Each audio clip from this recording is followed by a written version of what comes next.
সে আল্লাহ পাক বলছেন, আল্লাহর পরিচয় তিনি স্রষ্টা, তিনি রিজেক দাতা। এবার আইনদাতা কে? আইনদাতা কে? আরো জোরে বলুন। আইনদাতা আল্লাহ হচ্ছে আল্লাহর পরিচয়। ইনিল হুকমু ইল্লা লিল্লাহ আলা লাহুল খালকু ওয়াল আমর। সৃষ্টি যার, আইন চলবে তার। আমার দেশে আল্লাহর আইন চলছে? আমাদের দেশের কল কারখানা, ক্ষেত খামার, অফিস আদালত আল্লাহর আইন অনুযায়ী চলে? চলে না।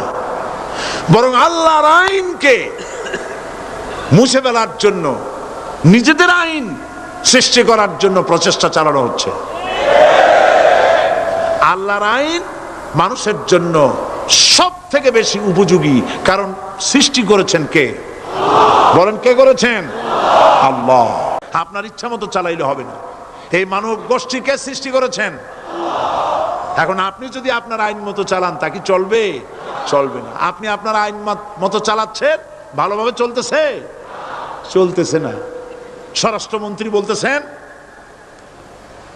সন্ত্রাসীদেরকে মাটির তলা থেকে খুঁজে বের করা হবে, কিন্তু নাকের উপর দিয়া ব্রিফকেস চুরি হয়ে যায়, উনি তা ধরতে পারেন না। এই হলো আইন। অনাবরত খুন হচ্ছে, অনাবরত সন্ত্রাসী তৎপরতা চলছে, আর ওনারা বলছেন আগের থেকে এগুলি চলে আসছে, একজনের খুনের বিচার না হইলে এরকম খুন তো হইতেই থাকবে। তাহলে খুনকে, হত্যাকে, সন্ত্রাসকে সরকার জাস্টিফাইড করছেন। নাউযুবিল্লাহি মিন যালিক। এই জন্য আইন হতে হবে আল্লাহর। আইন হতে হবে কার? চিল্লায় বলেন, আল্লাহ পাকের আইন হতে হবে। আমি একদিন পার্লামেন্টে বলেছিলাম,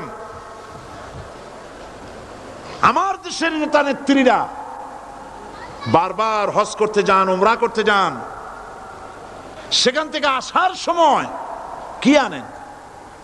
আতর, পাথর, সুরমা আর খুরমা, এই কিছু নিয়ে আসলেন। কিন্তু আমি বলেছি, আপনারা কি কিছু চোখে দেখেন না? পার্লামেন্টে এইভাবে বক্তৃতা করেছে, কিছু চোখে দেখেন না? আমি প্রশ্ন করে আমি আবার জবাব দিচ্ছি, আপনারা যারা হজ করতে যান, উমরা করতে যান, হজের কথাই ধরি, এই হজ করতে যখন যান তখন মুজদালিফায় একটা রাত কাটাইতে হয়। সেটা কোন দিন? ইয়ৌমে আরাফার পরের দিন। এই মাঠে দালান কোঠা আছে, এখানে বেড়া আছে, শামিয়ানা আছে, পর্দা আছে, তাবু আছে, কিচ্ছু নাই। লক্ষ লক্ষ নারী আর পুরুষ পাশাপাশি শুয়ে থাকে, তাও সুবহানাল্লাহ কইতে ইচ্ছা করে না। সারা রাত জনে জনে পুলিশ পাহারাদার নাই। কিরকম মেয়ে লোক, চাঁদের সৌন্দর্য হার মানায় দিতে পারে এরকম সুন্দরী, এরকম সুন্দরী নারী, সুদর্শন পুরুষ পাশাপাশি রাস্তার ধারে মরুভূমির ভিতরে সারা রাত কাটাচ্ছে। ইয়ৌমে আরাফার পরের রাতটা, একটা রাত পুরা। এভাবে চলতেছে বছরের পর বছর, শতাব্দীর পর শতাব্দী, সহস্রাব্দীর পরে সহস্রাব্দী। আমি প্রশ্ন করি, পৃথিবীর ইতিহাসে কেউ কি এমন কথা বলতে পেরেছে, লিখতে পেরেছে যে মুজদালিফার রাতে সেখান থেকে 10টা নারী হাইজ্যাক হয়েছে, 5টা নারী লাঞ্ছিত হয়েছে? বলতে পারবে? গভীর রাত্রে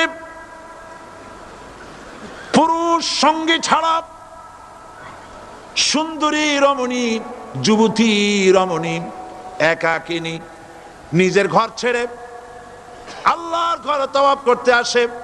তাওয়াফ সেরে তাহাজ্জুদের নামাজ পড়ে আল্লাহর কাছে মোনাজাত করে একা একা হাজার হাজার লাখো পুরুষের ভিতর থেকে আপন ঘরে ফিরে যায়। কারো বাবার হিম্মত নাই, একবার তাকায় তো রূপ উপভোগ করার জন্য আবার তাকায়, অথবা তার আঁচল ধরে টান মারে। হাসি ইতিহাস? কথা কন না কেন? সুন্দরী একটা মাইয়া মক্কা থেকে মদিনা থেকে পাওয়া যায় না, 15 দিন হয়ে গেছে। হয়েছে কখনো? এবার জবাব দেন, কেন হয় না? কেন হয় না? আমার দেশের মেয়েরা রাস্তা দিয়ে হাঁটতে পারে না। হাই স্কুল মেয়েদের, হাই স্কুল মেয়েদের কলেজ যখন ছুটি হয়, তথাকথিত সোনার ছেলেরা গেটের সামনে এতিমের মতো খাড়ায় থাকে। অনবরত হাইজাক হচ্ছে, ধর্ষণের সেঞ্চুরি হচ্ছে। আর ওখানে হয় না কেন? ওখানে হয় না এই কারণে, এই কোরআনের আইন আল্লাহ রাব্বুল আলামিন যে আইন দিয়েছেন, ওখানে আইন বলবৎ আছে। আছে নাকি? আছে কিনা? কোন পুরুষ কোন নারীকে ধর্ষণ করেছে যদি প্রমাণিত হয়, সে যদি ফাহাদের ছেলে হয় আর ফাহাদের মেয়েও হয়, কোরআনের শাস্তি হলো পাথর মেরে উড়াইয়া দাও। তাকে জানিয়ে দেওয়া হবে রেডিও টিভির মাধ্যমে, জেনাকারের ব্যভিচারীর শাস্তি হবে। চতুর্দিকে হাজারো লোকেরা দাঁড়াবে, হাতে পাথর নিয়ে, পাথর মেরে তাকে তার গোশত হাড্ডি বাতাসের সাথে উড়ায় দেবে। একজন মানুষ আর একজন মানুষকে খুন করলো, এই আসামি ধরা পড়ে গেল, কোরআনের শাস্তি হলো যখন ধরা পড়বে প্রমাণিত হবে, যেমন ভাবে হত্যা করেছে পরেও হত্যা করো। এই দৃশ্য, এই আইন যদি বাংলাদেশে যদি এই আইন চালু হয়ে যেত, খুনের আসামি ধরা পড়েছে জেনার আসামি, প্রকাশ্য ময়দানে এলো, সাক্ষী প্রমাণে কোর্টে প্রমাণিত হলো সত্যি সে খুনি। এই বিশাল আউটার স্টেডিয়ামের মাঝখানে খুনি কি দাঁড় করাও, চতুর্দিকে হাজারো লাখো মানুষ থাকুক, রেডিও টিভির ক্যামেরা কার্যকর হবে, পত্র পত্রিকার সাংবাদিকরা আসবে, তরবারির এক আঘাতে খুনির কল্লাটা উড়ায় দাও, দেহটা নিঃসাড় হয়ে জমিনে পড়ে যাবে। এই দৃশ্য যারা দেখবে স্বচক্ষে, রেডিওতে, পত্র পত্রিকায়, আর 1 বছরের ভেতরে খুন করার হিম্মত কারো কলিজায় উঠবে? জেনাকারের পাথর মেরে উড়িয়ে দেওয়ার শাস্তি যদি চোখে কেউ দেখে, জেনা করার পুলক আর জাগবে? এটা নাম আল্লাহর আইন। এই আইন কার? এই আইন কার? এই আইন যতদিন পর্যন্ত বাংলার মানুষের, মুসলমানদের উপরে কার্যকরী না হচ্ছে, এই দেশে কার্যকরী না হবে, ততদিন পর্যন্ত হত্যা, ধর্ষণ, খুন বন্ধ হবে না। বন্ধ হবে। সুতরাং এই আইন হচ্ছে কার? আরো জোরে বলেন, আল্লাহ রাব্বুল আলামিন। মহান আল্লাহ রাব্বুল আলামিনের এই আইন অনুযায়ী যদি দেশ চলে, মানুষ শান্তি পাবে, চুরি বন্ধ হবে, ডাকাতি বন্ধ হবে, জেনা বন্ধ হবে, হত্যা ধর্ষণ বন্ধ হয়ে যাবে। নবীজি এমন একটি আইন চালু করে দিয়ে, কোরআনের বিধান চালু করে দিয়ে এমন একটা সমাজ চালু করেছিলেন, যেই সমাজ সম্পর্কে হুজুর নিজে বলেছেন, খায়রুল কুরুনে কারনি, সর্বশ্রেষ্ঠ যুগ হলো কার যুগ? আমার যুগ। সুবহানাল্লাহ বলেন। রাসূলের যুগ হলো সর্বশ্রেষ্ঠ যুগ।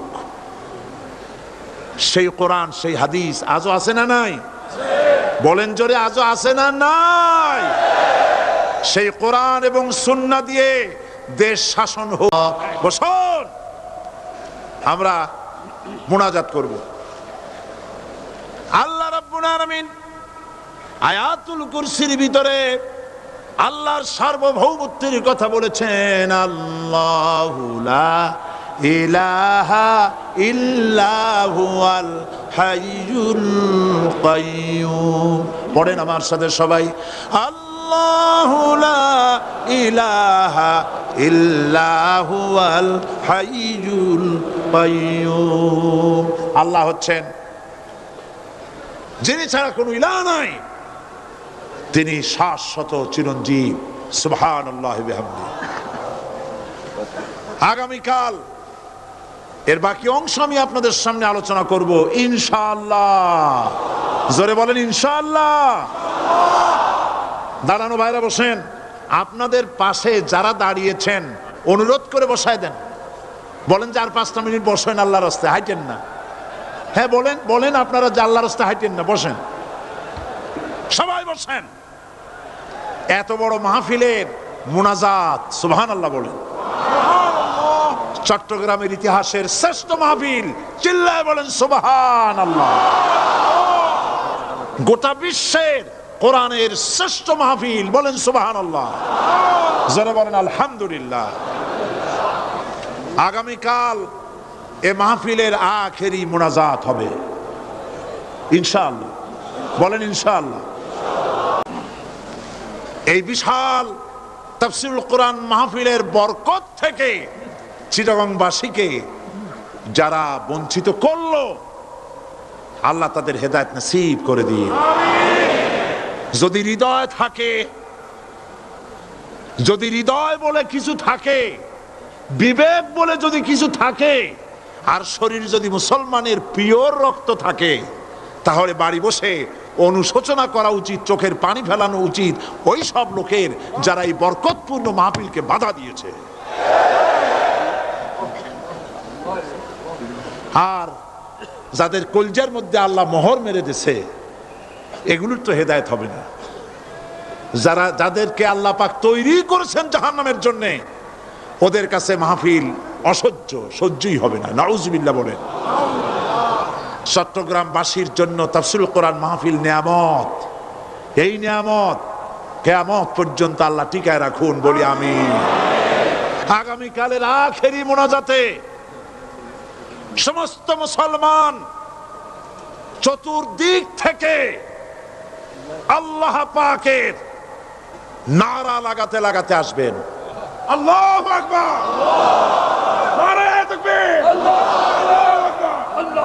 গোটা চট্টগ্রাম, গোটা চিটাগং শহর আগামীকাল কোরআনের মিছিলের শহর হবে ইনশাআল্লাহ। আমি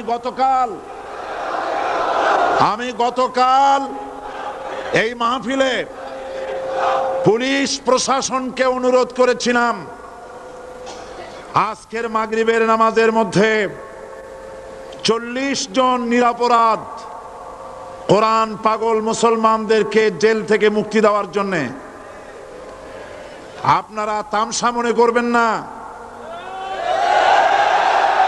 পুলিশ কমিশনার সাহেব, মুসলমানদের ঈমান নিয়ে, আগুন নিয়ে খেলা করবেন না। রাজশাহী এবং চট্টগ্রাম এক জিনিস নয়। আপনি রাজশাহীকে নির্যাতন করে এসেছেন, আমাদের কাছে সে হিসাব আছে। আপনি চট্টগ্রামের যদি এই মুসলমান ছেড়ে না দেন, আপনার মৃত্যু হবে, পাগল হয়ে মরবে।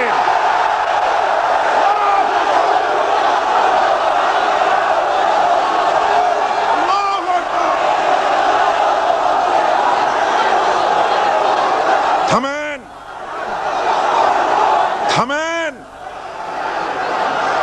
আল্লাহর গজবকে ভয় করেন পুলিশ কমিশনার, আল্লাহর গজবকে ভয় করুন। এই লক্ষ লক্ষ জনতা আপনার গজবের মৃত্যু কামনা করে। আপনি যদি কালকের জুমার আগে 40 জন ছেড়ে না দেন, এই মাহফিল থেকে এমন কঠোর কর্মসূচি ঘোষণা করা হবে, গোটা চট্টগ্রাম অচল হয়ে যাবে।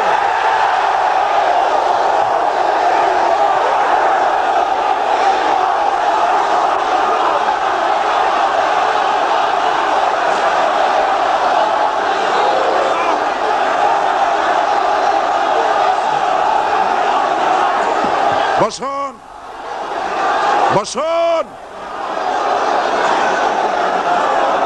বাংলাদেশটাকে হিন্দুস্তান ভাববেন না। বাংলাদেশ হিন্দুস্তান হবে না, বসনিয়া হবে না। আপনাদের মতো 2-4টা দুরাচার পুলিশ কমিশনার একটা গভর্নমেন্টকে জনবিচ্ছিন্ন করার জন্য যথেষ্ট। আল্লাহ আপনাদেরকে হেদায়েত করুন। মুসলমানদের দুশমন, আল্লাহ এদেরকে হেদায়েত করুন। পাগলামি করবেন না, আল্লাহর গজবকে ভয় করুন।